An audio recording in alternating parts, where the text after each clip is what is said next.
Hello, this is Christy.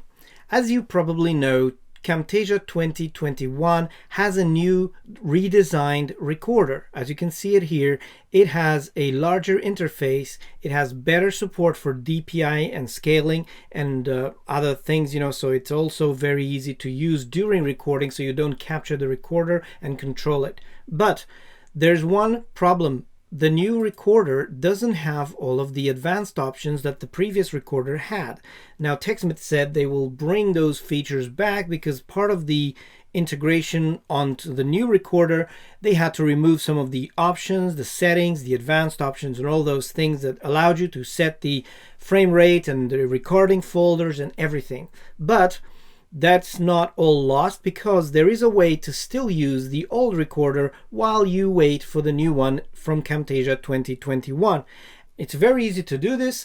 To just bring up the new recorder, you just have to go to your hard drive after you install Camtasia 2021 and just browse to your hard drive.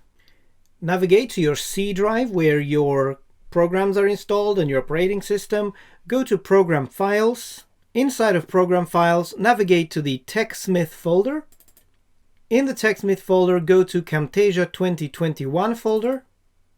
And if you scroll down, you will see the usual recorder, and you will also find Legacy Cam Recorder. This is the application that is the actual old recorder. You can still run this, and Techsmith have included this in the installation with Camtasia 2021 just because the new recorder doesn't have all those functions. So look, if I launch this, double click, this is the old recorder. You can see it here, and you can use all of the options just like before and record with it.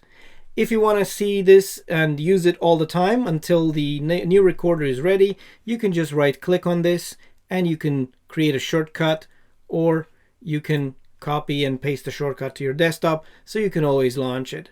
So this is how you can bring back the old recorder, the legacy recorder for Camtasia 2021 until Techsmith redesigns and brings back all of the functions. I hope this video was useful. Thank you for watching. Let me know in the comments if you have any questions, and feel free to click the link to upgrade to Camtasia 2021 if you haven't upgraded yet. In the description there's a link, and it's an affiliate link, so if you click, it would help support my channel with no extra cost for you. Thanks again for your time, and if you would like to suggest ideas for videos in the future, let me know in the comments. See you next time.